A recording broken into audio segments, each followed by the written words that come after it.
അഹമ്മദാബാദ് വിമാനാപകടത്തിൽ അന്വേഷണം പുരോഗമിക്കുന്നതിനിടെ വിമാനത്തിൻ്റെ ബ്ലാക്ക് ബോക്സിന് കണ്ടെത്തിയ തകരാർ തിരിച്ചടിയാവുന്നു. ബ്ലാക്ക് ബോക്സ് വിശദ പരിശോധനയ്ക്കായി അമേരിക്കയിലേക്ക് അയക്കും.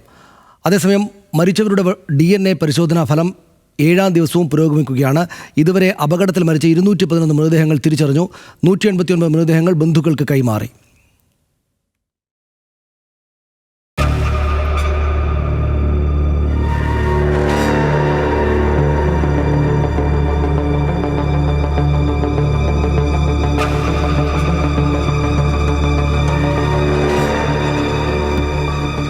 രാജ്യത്തെ ഞെട്ടിച്ച അപകടം നടന്നിട്ട് 7 ദിവസം. ഇനിയും തിരിച്ചറിയാനാവാതെ മൃതദേഹങ്ങൾ.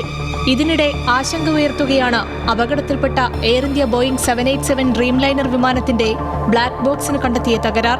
ബ്ലാക്ക് ബോക്സിന് തകരാർ കണ്ടെത്തിയതോടെ ഡാറ്റ എക്സ്ട്രാക്ഷൻ പ്രക്രിയയിൽ പ്രതിസന്ധി നേരിടുകയാണ്. വിവരങ്ങൾ വീണ്ടെടുക്കാനും കൂടുതൽ പരിശോധനയ്ക്കുമായി ബ്ലാക്ക് ബോക്സ് അമേരിക്കയിലേക്ക് അയക്കും. ഇത് സംബന്ധിച്ച് സർക്കാർ ഉടൻ അന്തിമ തീരുമാനമെടുക്കും. ബ്ലാക്ക് ബോക്സ് US-ലേക്ക് അയച്ചാൽ എല്ലാ പ്രോട്ടോകോളുകളും പാലിച്ചിട്ടുണ്ടെന്ന് ഉറപ്പാക്കാൻ ഇന്ത്യൻ ഉദ്യോഗസ്ഥരുടെ ഒരു സംഘവും വിദേശത്തേക്ക് പോകും. അപകടത്തിൽ മരിച്ച പത്തനംതിട്ട പുല്ലാട് സ്വദേശി രഞ്ജിതയുടേതടക്കം DNA പരിശോധനാ ഫലം കാത്തിരിക്കുകയാണ് ബന്ധുക്കൾ. DNA പരിശോധനാ ഫലം പുരോഗമിക്കുകയാണെന്നും ആദ്യം ശേഖരിച്ച DNA സാമ്പിളുകളിൽ നിന്ന് മൃതദേഹങ്ങൾ തിരിച്ചറിയാൻ സാധിക്കാത്തതിനാൽ ബന്ധുക്കളിൽ നിന്ന് വീണ്ടും സാമ്പിൾ ശേഖരിക്കേണ്ടി വന്നുവെന്നും സിവിൽ ആശുപത്രി സൂപ്രണ്ട് ഡോക്ടർ രാകേഷ് ജോഷി പറഞ്ഞു.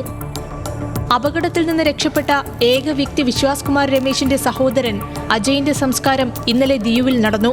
സഹോദരന്റെ വിയോഗം താങ്ങാനാവാതെ വിശ്വാസ് വിങ്ങിപ്പൊട്ടി. വേദനയോടെ സഹോദരന്റെ മൃതദേഹം തോളിലേറ്റി വിശ്വാസ് നടന്നു. വിമാനാപകടത്തിന് പിന്നാലെ air India Boeing dream liner സർവീസുകൾ 15% വെട്ടിച്ചുരുക്കി. ജൂൺ 20 മുതൽ ജൂലൈ പകുതി വരെയാണ് സർവീസുകൾ കുറച്ചത്. സർവീസുകൾ വെട്ടിക്കുറച്ചതിലും അപകടത്തിലും എയർ ഇന്ത്യയുടെയും ടാറ്റ സൺസിന്റെയും ചെയർമാൻ N. ചന്ദ്രശേഖരൻ ഖേദം പ്രകടിപ്പിച്ചിട്ടുണ്ട്. മരിച്ചവരുടെ കുടുംബങ്ങളെ ആശ്വസിപ്പിക്കാൻ വാക്കുകളില്ലാതെ ബുദ്ധിമുട്ടുകയാണെന്നും അവരെ പിന്തുണയ്ക്കാൻ ആവശ്യമായതെല്ലാം ചെയ്യുമെന്നും അദ്ദേഹം പറഞ്ഞു. National desk, news Malayalam.